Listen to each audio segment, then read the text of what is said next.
Bonjour à tous, dans cette vidéo nous allons passer en revue toute la partie App Builder de Flutterflow. Donc dès que vous créez votre application, vous allez arriver sur, sur un App Builder qui va se diviser en 4 grandes parties. Donc sur la partie gauche de votre écran, vous allez avoir la partie navigation menu. Sur la partie haute de l'écran, on va avoir la toolbar. Sur la partie du milieu, on va avoir le canevas qui va nous permettre de gérer l'application et son rendu lors de la construction de l'app avec le App Builder. Et sur la partie droite de l'écran, on va avoir le Properties Panel, donc c'est-à-dire toute la partie qui va gérer les settings de la page. Donc on va avoir un Properties Panel pour la page et un Properties Panel par widget.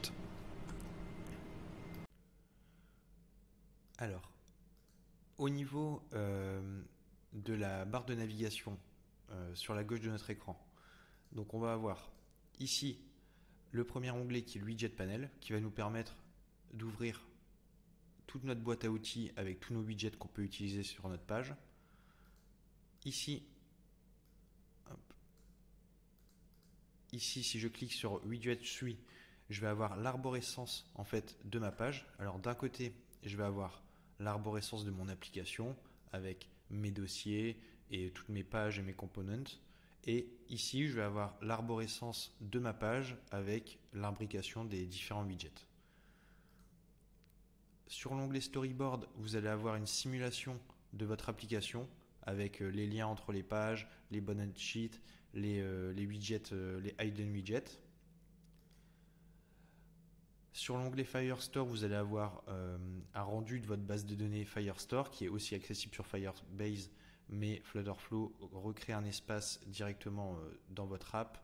Vous pouvez ajouter et gérer vos éléments, hein, tout simplement ajouter des collections, ajouter des éléments à votre base de données. Et si vous cliquez sur Manage Content, ça va vous ouvrir une nouvelle page avec votre base de données. Sur la partie data schema, data type, vous allez avoir deux types. Les data types, c'est des custom en fait data type.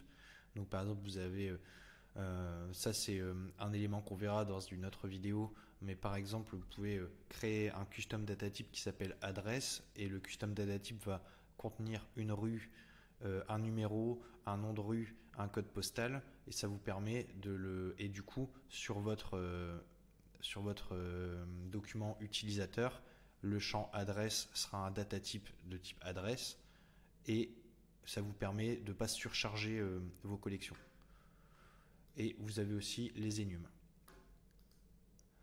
Sur la partie app value, vous pouvez gérer les app states. Donc les app states, c'est des données locales accessibles à l'échelle de toute l'application et les constantes. Vous allez avoir l'onglet API Call qui va vous permettre de gérer tous vos appels API depuis cet espace. Vous allez avoir le Media Asset qui permet de gérer les médias de votre application. La partie Custom Code qui va qui va se diviser en 3 grandes parties, les custom fonctions, les custom widgets, les custom actions. La partie clou de fonction sur lequel vous pouvez ajouter des clous de fonction directement ici. Ici, la partie test automatique pour faire des tests sur votre application. L'onglet Theme Setting qui vous permet de gérer les couleurs, les typographies, le design system et le theme widget de votre application. Et la partie paramètres, App Setting, qui va reprendre les paramètres du projet. La partie App Asset qui va vous permettre de mettre tout ce qui est icône de votre application, la gestion de la navbar et de la app bar, la partie collaboration pour travailler avec d'autres personnes sur votre projet, la gestion de Firebase, des langues, l'accessibilité sur les plateformes, les permissions nécessaires, la partie authentification, est-ce que les push notifications sont activées ou pas, la gestion de la partie mobile deployment avec la fonctionnalité One Click Deployment, la partie publication sur le web, les intégrations comme Stripe, Braintree, RevenueCat, Razorpay, les autres intégrations comme Supabase, SQLite, GitHub, Algolia, Google Analytics, Google Maps, AdMob, Mux Livestream, OneSignal et Gemini.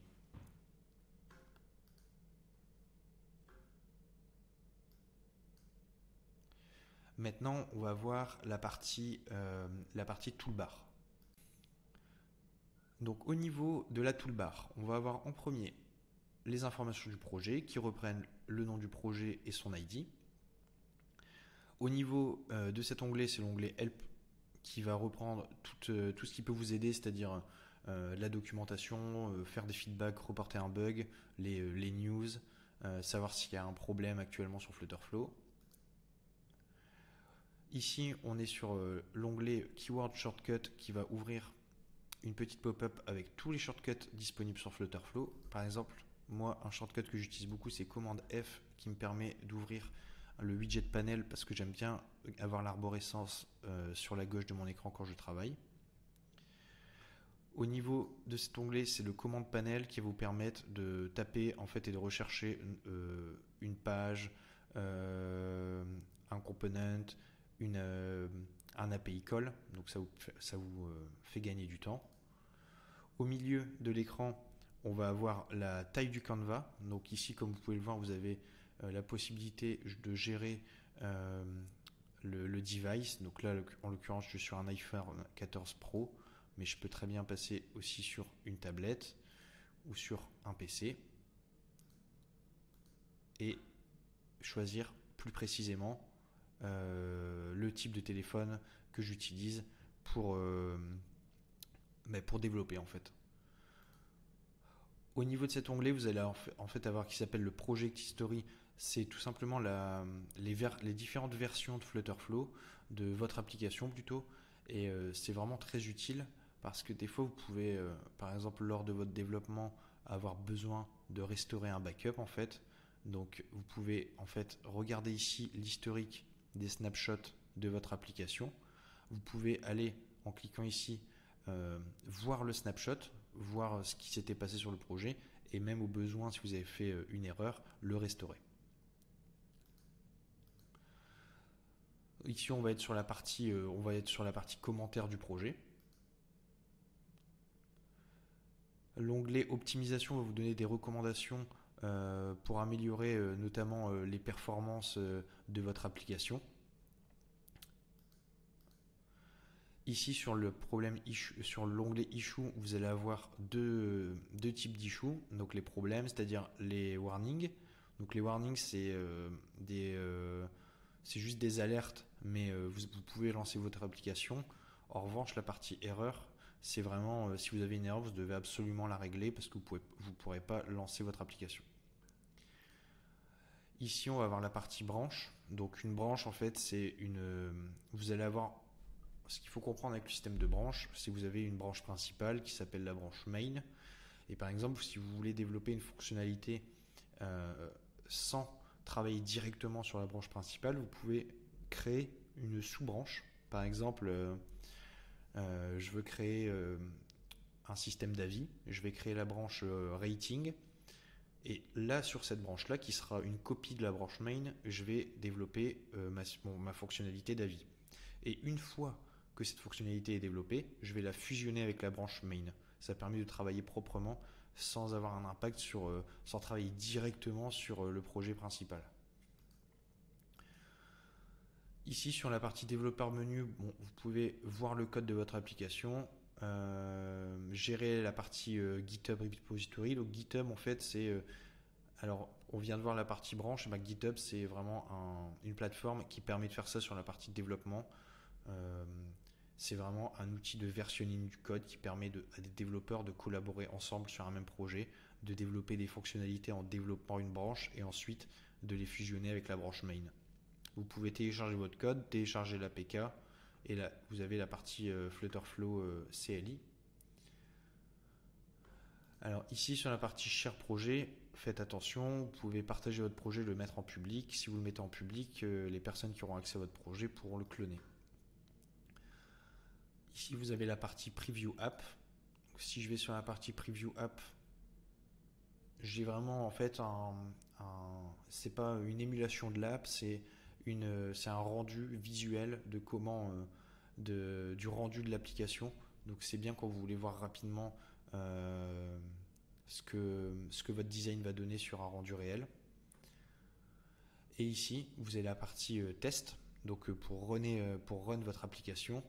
Donc là, je suis sur la version web. Si je clique sur test, ça va lancer une émulation sur le web qui durera 30 minutes. Mais Flutterflow a récemment développé son application. Donc vous pouvez télécharger l'application Flutterflow, travailler directement depuis votre bureau. Il faudra faire quelques installations notamment. Mais vous pouvez, du coup, ça sera sur cette partie-là, vous pourrez du coup choisir votre device. Donc par exemple, vous pourrez lancer votre application sur Chrome ou sur une émulation d'un iPhone et donc avoir un rendu direct. Et comme l'application sera lancée directement depuis votre PC, vous n'aurez pas du tout cette limite de temps. Alors, au niveau, maintenant qu'on a vu la toolbar, au niveau du Canva Area, donc le Canva Area, il commence avec ce bouton qui vous permet de fermer le widget panel, enfin la barre de l'espace de gauche qui peut être soit le widget panel, soit l'arborescence de votre page. Donc si je clique ici, je gagne la place. Ici, vous pouvez gérer la taille de votre simulation d'application. Donc si je me mets à 100%, en fait, ici, moi, je dois un peu scroller avec la taille de mon écran. Donc, je peux réduire pour que ça rentre parfaitement dans l'écran. Ici, je peux rentrer un prompt pour utiliser le Flutterflow IA-Gen. Donc, c'est encore en alpha, mais ça vous permet de générer des pages avec l'IA. Sur la partie Display Device, comme vous pouvez le voir, en fait, vous pouvez vraiment simuler le rendu avec le device pour voir s'il n'y a pas de soucis.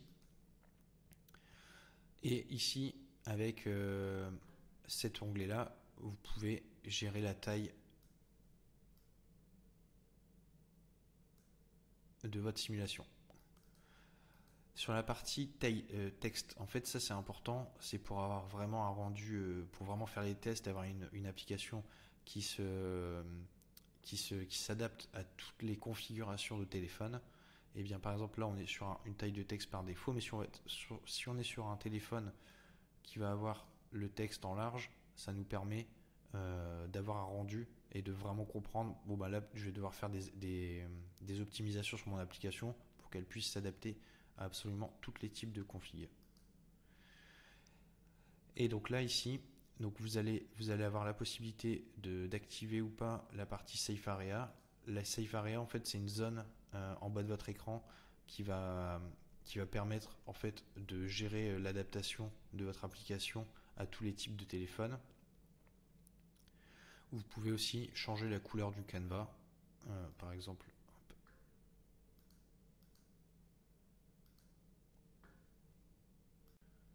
Alors au niveau de la partie Properties Panel, donc la partie Properties Panel va être disponible sur la page globalement et sur chaque widget. On va commencer par la page. Donc on va avoir déjà sur la partie droite de notre écran, quand on clique ici, hop, sur le widget Scaffold, on a la partie Properties Panel de la page qui s'active. Je vais pouvoir ici gérer les pages parameters, donc ajouter des paramètres à ma page. Les paramètres, en fait, c'est des données qu'on transfère d'une page à l'autre. Mais j'ai fait une vidéo dédiée aux paramètres sur la data dans Flutterflow. On va avoir la partie routine setting, donc c'est vraiment la route, c'est le chemin de la page. Donc là, on va avoir le chemin de la page et le nom de la page, c'est expansion en l'occurrence. Ensuite, on va avoir le nom de la page qu'on peut changer. Ici, sur la partie propriété, on va pouvoir gérer l'opacité de la page. On va pouvoir gérer la partie background color. On va pouvoir activer ou désactiver la Safe Area. C'est une sécurité en bas de la page qui permet à l'application de s'adapter à tous les types de téléphones. Hide Keyword on Tap permet de désactiver le clavier si on tape sur un endroit de l'application. Vous pouvez disable le Android Back Button. Et vous pouvez gérer la partie navbar. Donc la navbar, c'est la barre de navigation qui se place en bas de l'application. Vous pouvez l'activer. Donc si vous cliquez sur Show on Navbar, vous allez activer la navbar et ajouter la page dans la navbar. Et si vous cliquez sur Always Show Navbar on Page, vous allez juste afficher la navbar sans ajouter la page en cours dans cette navbar. Ensuite, au niveau de la partie action, donc les actions, c'est ce qui permet vraiment de rendre vivante votre application.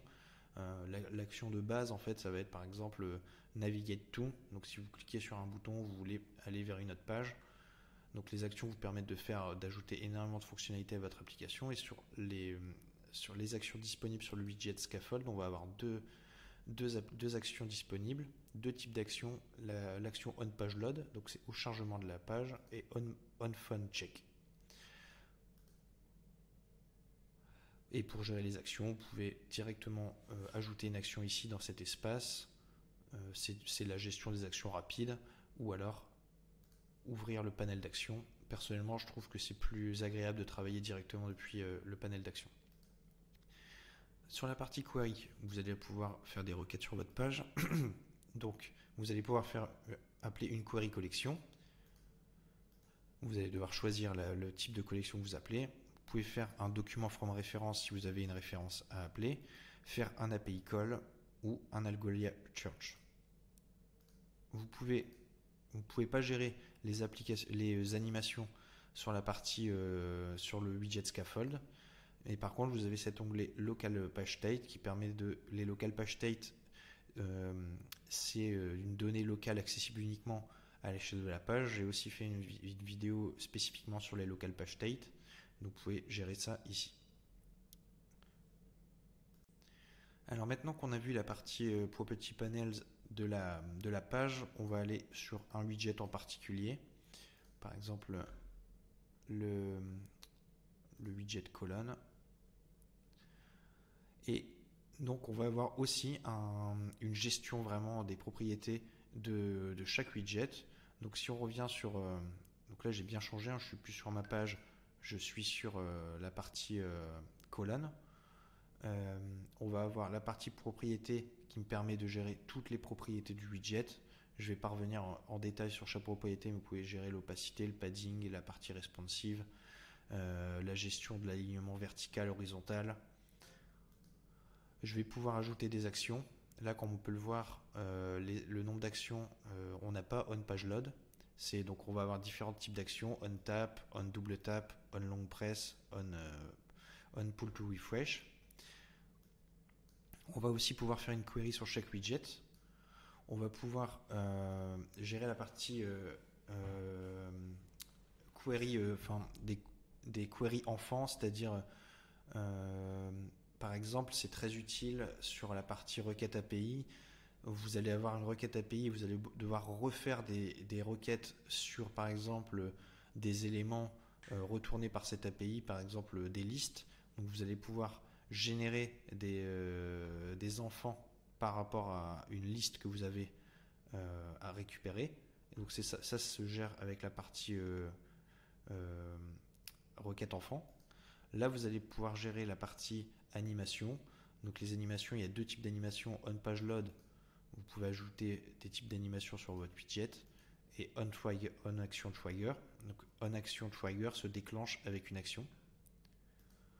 Et ici, vous avez la partie commentaire de la page sur lequel vous pouvez vraiment expliquer la logique de votre page, ce qui est très important quand vous développez et que vous travaillez en collaboration avec d'autres développeurs pour pouvoir suivre proprement l'évolution du projet. Voilà, donc là on a passé en revue toute la partie App Builder de Flutterflow avec la barre de navigation sur la gauche, la toolbar, la gestion du Canva et la gestion du Property Panel sur la partie page et sur la partie d'un widget en particulier. Donc bien sûr, je suis passé rapidement sur certains éléments comme les pages parameters, les local page state, les actions, les animations. C'est tous des éléments qui vont mériter d'être traités individuellement. Mais là, le sujet de la vidéo, c'était vraiment de passer en revue toute l'interface de création d'applications avec Flutterflow. Merci d'avoir regardé cette vidéo. Si vous avez des questions, n'hésitez pas à me les poser en commentaire et je vous joins l'article de blog en description.